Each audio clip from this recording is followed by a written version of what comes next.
Now, a impartial observer would like to see whether the selection has been fair or not. That means, whether the two judges are working in concordance or discordance. So, here in place of the numerical values, for example, the judges might have given some marks before giving the ranks to these candidates, but those are not important, because what is important is the selection procedure is unbiased or not. So, in that case it is beneficial to look at the ranks and the correlation between these ranks. So, there is a procedure, or you can say a term called Spearman's rank correlation coefficient, which is introduced for this purpose. Spearman's rank correlation coefficient. So, let x 1 y 1, x 2 y 2, x n y n be a random sample from a bivariate population.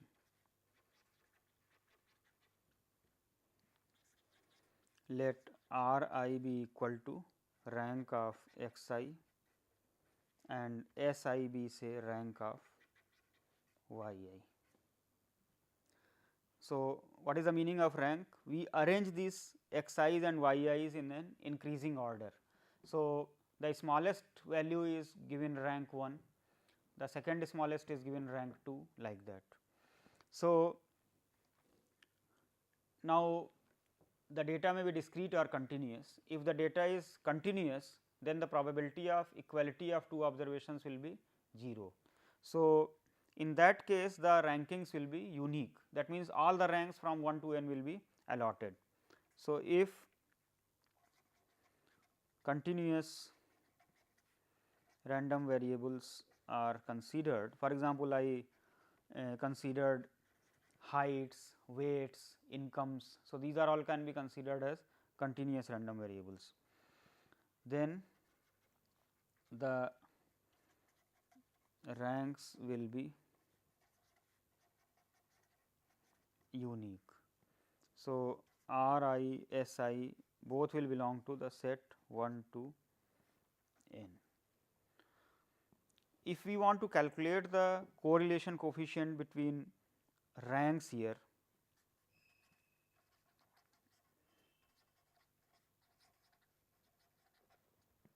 I will give a notation say R star, because R we used for Karl Pearson correlation coefficient.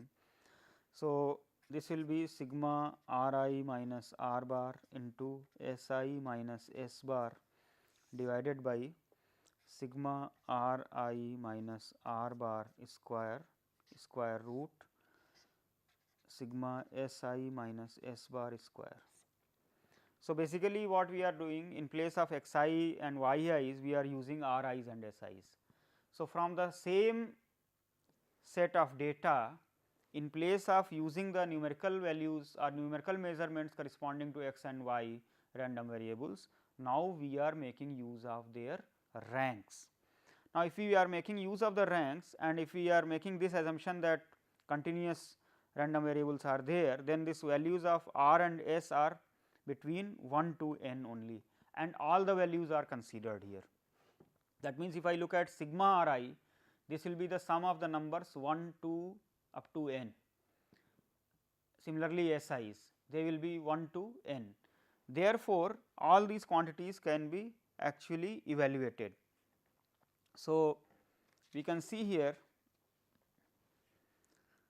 sigma R I or sigma S I is equal to 1 to n.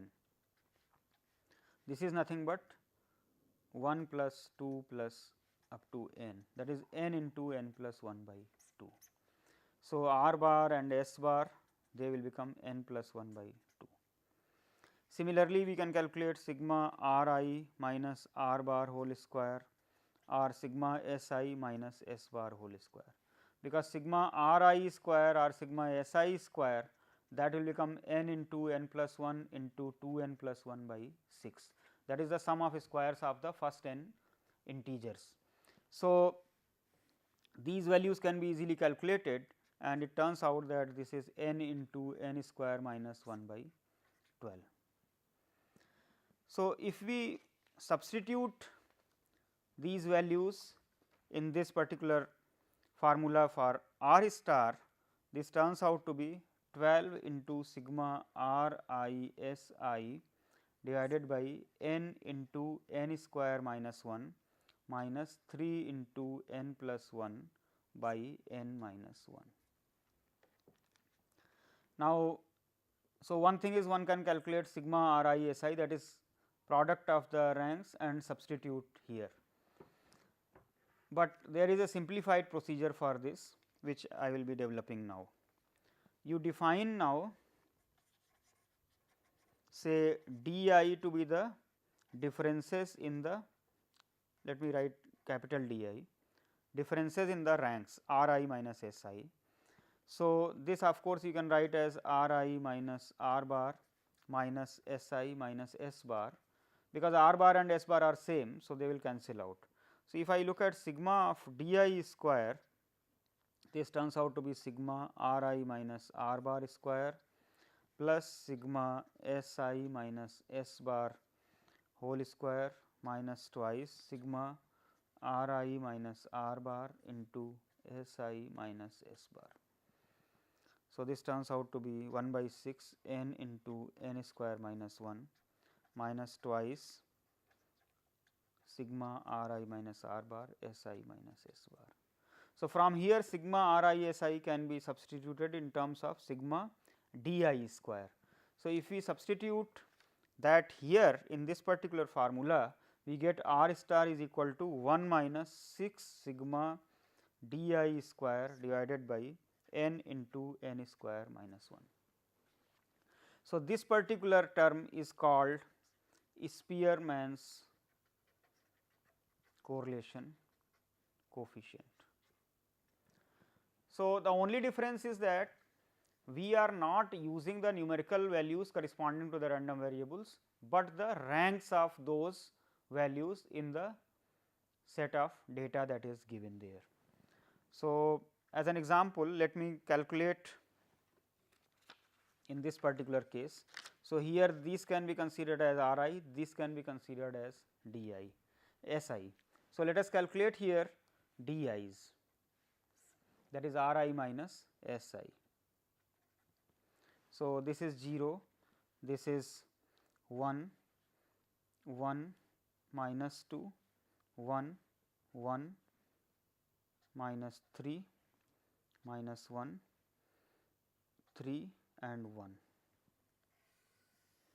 So, if we look at d I square, that is 0, 1, 1, 4, 1, 1, 9, 1, 9, 1. So, sigma d I square is equal to 1 plus 1 plus 4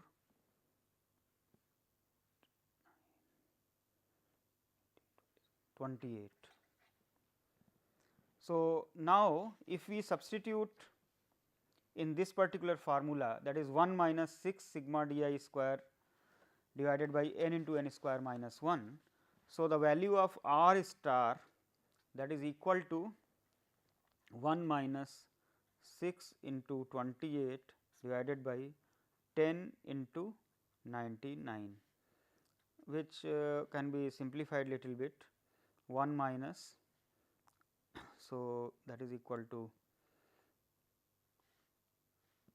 well, some value will come 3, this is 5, this is 33.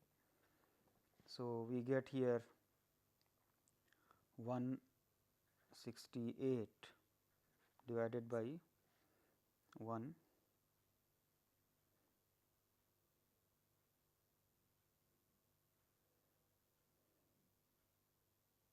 I am sorry, this is 28 divided by 165, that is equal to 137 by 165. So, which is of course less than 1, but it is near about, if we calculate the actual value, it will be 0.8 approximately. So, this is showing a high degree of correlation between the choices of, or you can say the preferences of judges 1 and 2 as far as the selection of the candidates is concerned. That means, the candidates whom judge 1 gives a higher rank, the judge 2 also tends to give higher rank to the candidate. The candidates whom judge 1 gives lower ranks, the judge 2 also tends to give lower ranks to those candidates. So, there is a high degree of, you can say, accordance or concordance or concurrence between the two judges here. Since this formula for the rank correlation is calculated from the Karl Pearson correlation coefficient, therefore, the properties which the correlation coefficient satisfies also true here.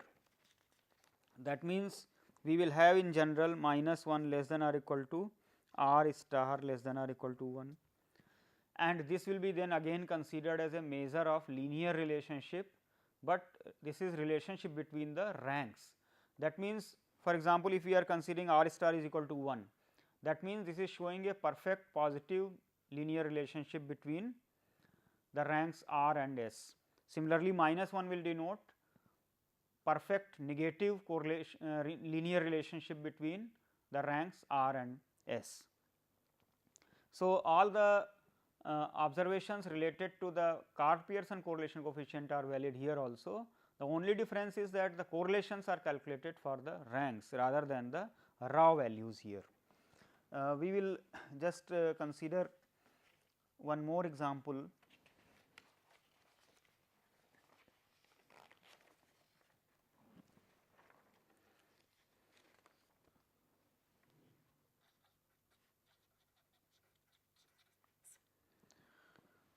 So, we have heights of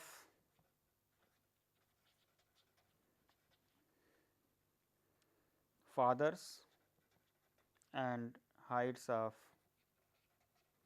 say, sons, and the data is as follows.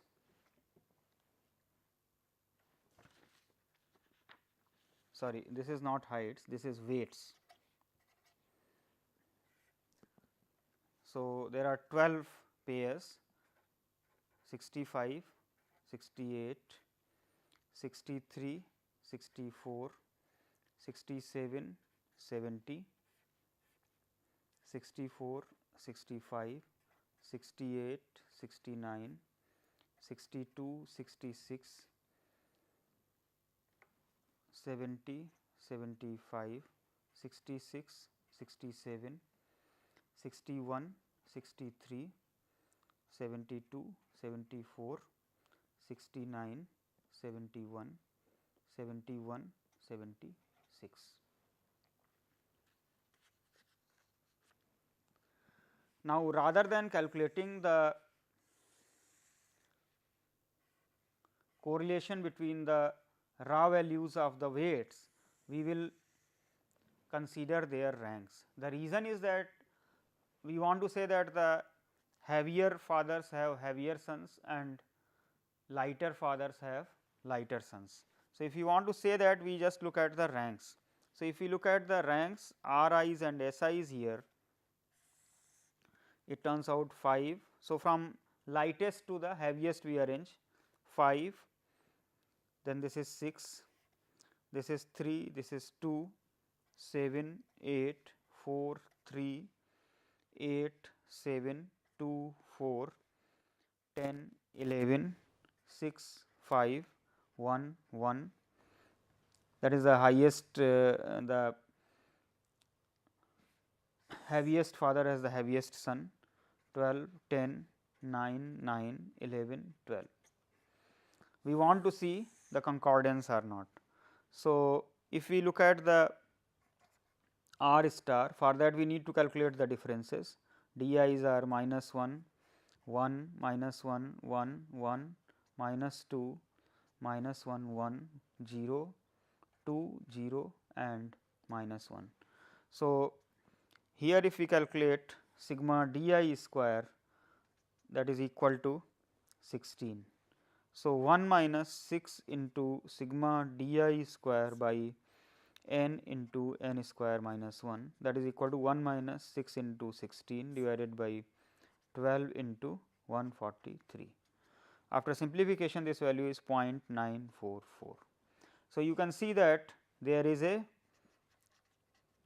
high degree of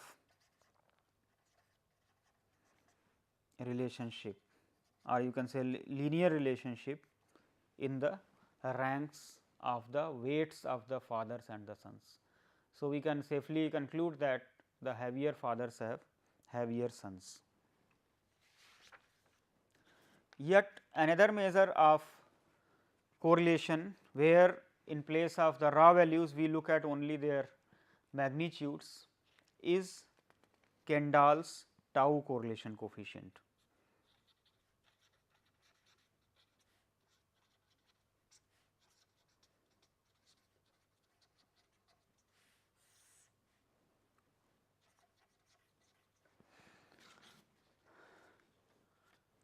In the ranks, we looked at the position of the numerical value in the ordering of the observations.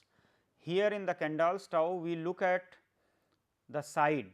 That means, if we are having two values, say x I and x j, then if x j is on a higher side of x I, then whether y j is on the higher side of y I, or in the reverse. So, this is called concordance or accordance. So, let us write, let x 1 y 1, x 2 y 2, x n y n be a random sample from a bivariate population. So, we have the following definition for concordance or discordance: for any two pairs x I y j and x j x I y I and x j y j, we say that the relation is perfect concordance. So, concordance here means agreement, they are in the agreement if x I is less than x j, whenever y I is less than y j, or x I is greater than x j, whenever y I is greater than y j. The relation is perfect discordance or disagreement if x I is greater than x j, whenever y I is less than y j, or x I is less than x j, whenever y I is greater than y j. So, like the ranks, this concordance or discordance also gives some indication of the kind of relationship that they are having. So, we create a measure of the concordance or discordance based on the following. Let us define pi c is equal to probability of x j minus x I into y j minus y I greater than 0. You can see this is the probability of concordance, and we can consider pi d as the probability of discordance.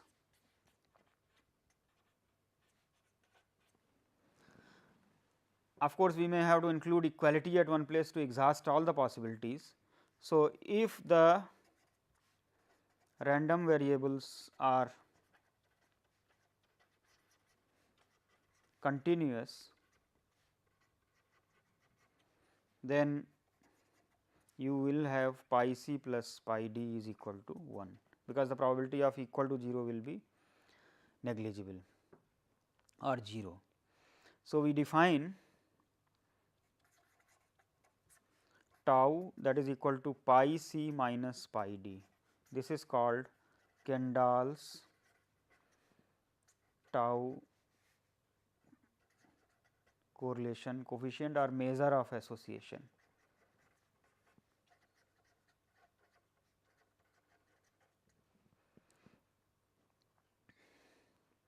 If the distributions are continuous, then we may take tau is equal to twice pi c minus 1 by putting pi d is equal to 1 minus pi c, or you can say it as 1 minus twice pi d. Now, if x and y are continuous and independent, then by symmetry you must have probability of x I less than x j is equal to probability of x I greater than x j, that is equal to half. So, in that case this pi c value will be equal to probability of x I less than x j into probability y I less than y j plus probability of x I greater than x j into probability of y I greater than y j, and because of the symmetry this can be then written as x I greater than x j into probability of y I less than y j, that is probability of x I less than x j into probability of y I greater than y j, which is nothing but pi d. So, that is for independent and continuous random variables, tau is equal to 0. Like in the Karl Pearson correlation coefficient, for independent random variables the Karl Pearson correlation coefficient was 0. The converse of this is not true. However, as in the Karl Pearson case, the bivariate normal distribution has a peculiar property that independence and the correlation is 0 are equivalent. The same thing is true here also. For bivariate normal populations, x and y are independent if and only if tau is 0, if and only if rho is 0. We look at a sample measure for or you can say sample estimate for tau. So, we can define like this, define a psi function for x 1 y 1 and x 2 y 2 pair as 1 if they are in concordance, otherwise you define it to be 0. Then naturally expectation of psi is equal to pi c. So, we can consider an average of the all such pairs. That means, we may consider u is equal to 1 by n c 2 for all n c 2 pairs of x I, y I and x j, y j for 1 less than or equal to I less than j less than or equal to n. Then t that is equal to 2 u minus 1 is Kendall's sample correlation coefficient. Again we will have the value of t between minus 1 and 1. Of course, one may like to do a carry out a test of hypothesis whether this theoretical measure of association tau, that is h not tau is equal to 0 against tau is not equal to 0. One can have a small sample test, one can work out the distribution of u. In fact, Kendall has tabulated the distribution of the points of the distribution of t. However, a large sample test is given based on the approximation that the distribution of 3 into root n by n minus 1 root twice into 2 n plus 1 5 into t is asymptotically normal 0 1 under h naught. So, one can use this for testing the hypothesis tau is equal to 0, and it has been observed that approximation is good for n greater than or equal to 8.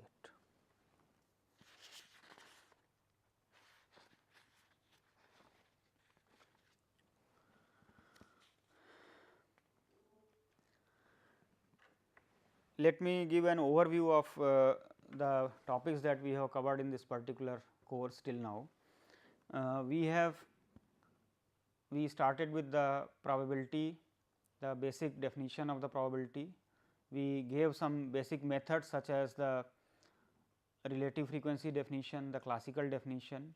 Then we saw that a general framework based on the Kolmogorov's axiomatic definition can be given for the probability, and we saw various tools, or you can say various results related to the basic probability like addition rule, multiplication rule, conditional probability, Bayes theorem, etc. Then we introduced the concept of random variables.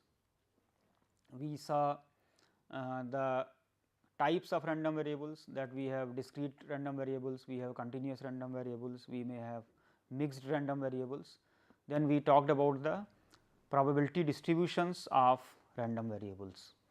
The probability distributions of the random variables can be described by using probability mass functions, probability density functions, and cumulative distribution functions. We also saw the characteristics such as mean, variance, third order moments, fourth order moments, a moment generating function, measures of symmetry, measures of peakedness, which are called measures of skewness and kurtosis. We also saw some sort of probability bounds in the form of Chebyshev's inequality. We discussed the jointly distributed random variables.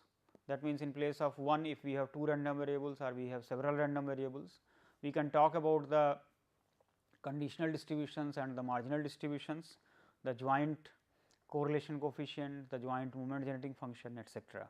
In particular, we studied spatial distributions. In the univariate case, we studied discrete uniform distribution, binomial distribution, Poisson distribution, which arise in Bernoullian trials or in a sequence of events which can be described by a Poisson process. We looked at distributions such as hypergeometric distribution, a geometric distribution, a negative binomial distribution. In the continuous case, we discussed uniform, normal distribution, exponential distribution, gamma distribution, etc. In the bivariate case, we saw bivariate normal distribution, and we saw a brief view of multivariate distributions. In the theory of several distributions, then we saw some specific distributions which are useful for carrying out inference, that is estimation and testing. So, we looked at sampling distributions such as t, chi-square and f distribution. In the next part, we have seen that when the data is given, we need to represent the data in a graphical form or by tabular form. So, we saw the graphical representations and the tabular representations, the frequency classifications, and certain measures of central tendency and dispersion based on these. Then we also studied the concept of statistical inference, that what we want to do in inference. So, we want to do estimation, we want to do create a confidence interval, or we want to do the testing of hypothesis. We have discussed all these methods in detail. In the theory of estimation, we considered how to derive estimators, for example, using the method of moments or the maximum likelihood estimator. We also saw the criteria for judging the goodness of estimators using the criteria such as unbiasedness, consistency, efficiency, the criteria of minimum variance unbiased estimators, etc. We gave the method of constructing confidence intervals. In the testing of hypothesis, we introduce the concept of most powerful tests and how to derive them. In particular, we saw the applications for deriving the tests of hypothesis for one sample problems and two sample problems when the data are taken from the normal populations. We also saw the tests for the proportions in binomial populations. Finally, we discussed chi-square test for goodness of fit for various situations, such as testing whether the data comes from a given distribution, whether we can assume independence in contingency tables, whether the proportions or responses are homogeneous when the sampling is done from different strata.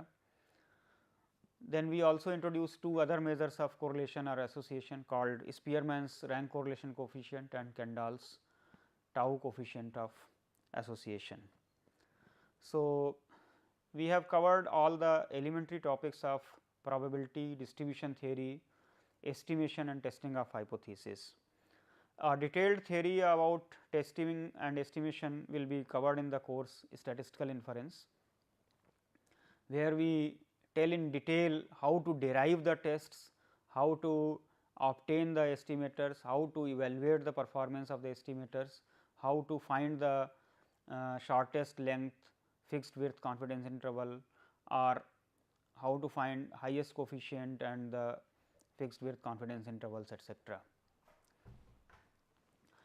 Some of the other areas of the statistical inference are statistical quality control, regression analysis, multivariate analysis, designs of experiments, time series and forecasting. So, these are parts of different courses that we will be doing in upcoming courses. So, the references, as I have mentioned earlier, there are excellent textbooks on probability and statistics, such as Hines and Montgomery, etc. There is a book by Bhattacharya and Johnson, there is a book by Milton and Arnold, there is a book by Sheldon Ross, there is a book by V. K. Rohatgi and Saleh. So, one can use any of these textbooks for various concepts and the problems. I have discussed in detail each concept with various applications. So, I think this would be quite helpful. With this, we end this particular course of probability and statistics.